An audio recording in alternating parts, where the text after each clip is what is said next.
guys, welcome back to Ravenclaw Reads. I'm Courtney and you are joining me for a weekly wrap-up.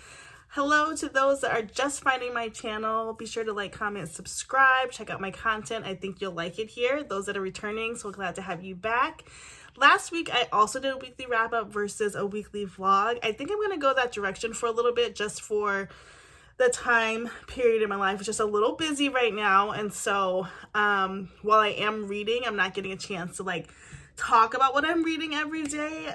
So like this week I started a vlog on Tuesday, and then Reagan, my youngest, got the flu, so I missed several days of updating although I was reading, and so I think this is just the way to go for a while. So I hope you guys liked that weekly wrap-up. It seemed like it had a good reception. You guys really liked the video, it seemed, and it was good. So I'm gonna do that for a while, and then I need to figure out what my second video will be. So any ideas you have are always welcome. Let me know what you'd like to see.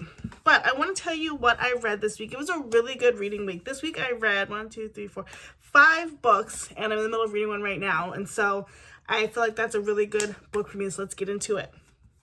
So the first book I read was called Technically Yours by Denise Williams. This book I picked up with my husband's lovely Valentine's Day gift card. I had seen Technically Yours somewhere, maybe it was somebody else's vlog, but I was interested in it and could not, I think it was kind of pricey on Kindle, and I just could not reconcile buying it on the Kindle. I don't know, I go through phases. Anyway, I ended up buying a paper copy of this, and I ended up giving this 5 stars. It was literally so good. So in this book, we're following Cord and Pearl, which you know is good because I still remember their names. It's been a week. Cord and Pearl, we meet them at a gala for Pearl's job, and Cord is there in attendance because he's just been offered to sit on the board of this organization after a scandal has happened with another board member. And we find out that they have a past, but we don't know what that past is. So I loved the story. It's kind of written like Love in Other Words, in the sense that we are seeing the development of how they met in the past, how they got close, got to know each other, and then what happened to that relationship, and now they're back together. And so this book follows sort of that timeline of in the past and then back. So it starts 8 years back, and then 5 years back, then 3 years back, then months back, and then the present. And I really liked the format of that. I thought it was written so well. After I finished that book, I was immediately looking for more Denise Williams books to pick up because I loved her writing style. This is a more of an adult book and has quite a few spicy scenes, but the scenes are top tier. When I say top tier, because I've said this before, I mean like they're written well. They're not just graphic to be graphic. They're not over the top. It's just the right amount. And it definitely made Cord the new book boyfriend. So yeah, that was a win. That was a win. It was really good. Okay, next up, I read Babysitter's Club book number 32, which I haven't read a Babysitter's Club book in a while. This was Christy and the Secret of Susan. In this book, we have Christy, who is babysitting a new babysitting charge, Susan.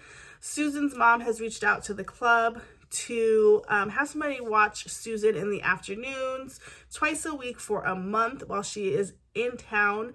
I guess Susan goes to like a boarding school for kids with special needs, and Susan has autism, and so the mother says she needs a break and asks for Christy to babysit. So Christy takes it on, and like all things Babysitter's Club, or especially all things Christy, she goes over the top trying to like insert herself into for lack of better words, grown folks' business. She's trying to get the parents to put Susan in traditional public school versus shipping her off.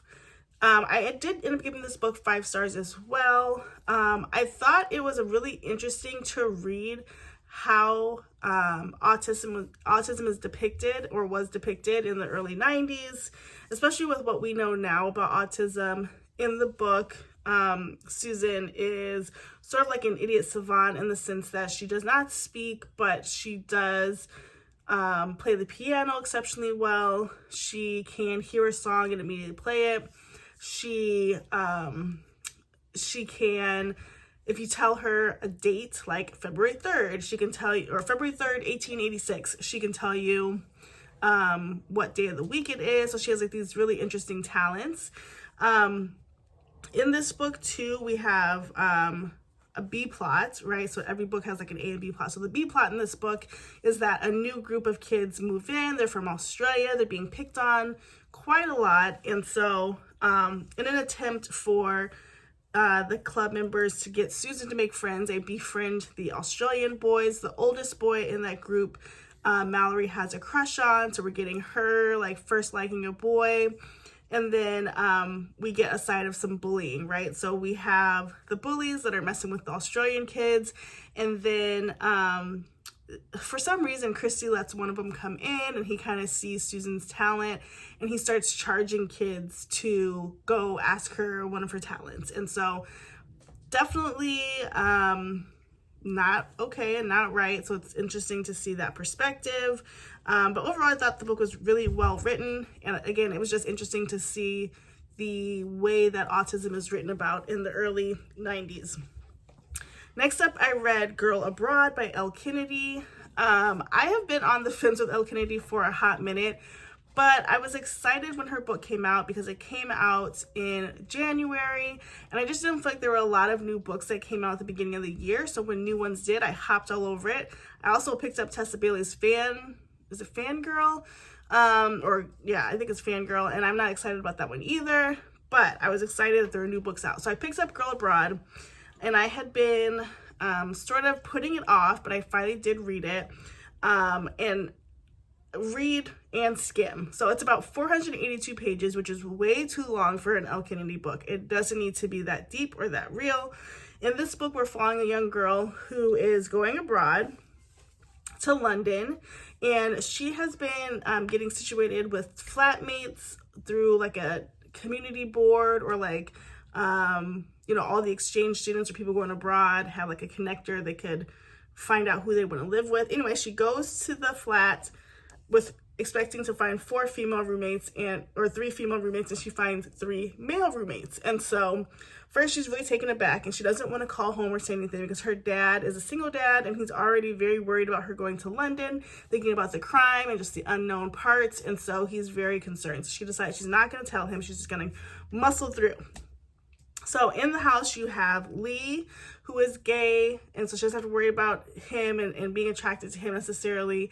He gives levity to the housemates. He's practical. He gives common sense. And he has a twin sister that becomes a really good friend of our main character. Then we have Jack and James. And those are the 2 that she kind of likes. James is more like dark academia. Looks like he might have been a vampire in a past life. And then you have Jack, who's like super buff and muscular, and he's from Australia. And so then the story kicks off of her kind of liking both of them. Then another guy comes into play, Nate, who is a bassist in a local band, and she sees him one night and she has a crush on him. So basically we're following this whole book of her like having these crushes on these guys. And I just was not here for it. So again, I just don't think Elle Kennedy, I think I've moved past Elle Kennedy as a writer. And I think, this happens in all instances, right? Like sometimes you start off with a writer that you really like, and then you don't like him so much anymore. And that's kind of where I am with Elle Kennedy. I did read, when I got back into reading in 2020, like The Deal and all of that, and all her hockey romances. And I was excited that this wasn't a hockey romance. I'll say, like, I'm over the hockey romance thing, and this had a different element to it, but it still did not hit, and so that was really not it for me. I did not like it. And then I read Hot for Teacher by Monique Fisher.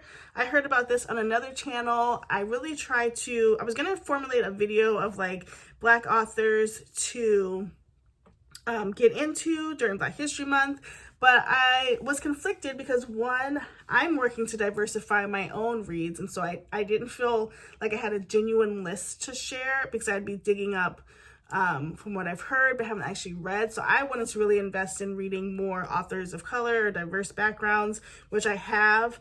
And so this is one. And I also felt like, Black History Month is a month, and we should be amplifying Black voices every day of the year, not just during the month of February. And so when I have a great list of Black authors that I want to share, that I personally am invested in, I will let you know and create that video. Okay, so this book is Hot for Teacher by Monique Fisher. And this book, I ended up giving it 4 stars. Did I say last Girl Abroad I gave 2 stars? If I didn't, I gave it 2 stars. Okay, Hot for Teacher got 4 stars for me. So this book is pretty short. It's like 200 and some pages, maybe like 280 some pages. And this book follows our main character, who hasn't been on a date in a while. I think her name is Latrice, and she goes out with her sister one night, and her sister is very outspoken, and she calls a guy over to sort of like be the hookup for the night, just a one-night stand. The one-night stand's name is Nathan. They hit it off. They're both on the same page, like one-night stand, casual, whatever. So then some time passes, and Latrice has a son in 3rd grade, and they're having a hard time filling a job for that teacher. And they do find somebody, hire somebody, and they have like an open house sort of thing, like meet the teacher and the new teacher is Nathan. And so it's awkward at first, and then it's less awkward. So the reason I gave it 4 stars versus 5, because it really was good. It was fast paced. It was well written.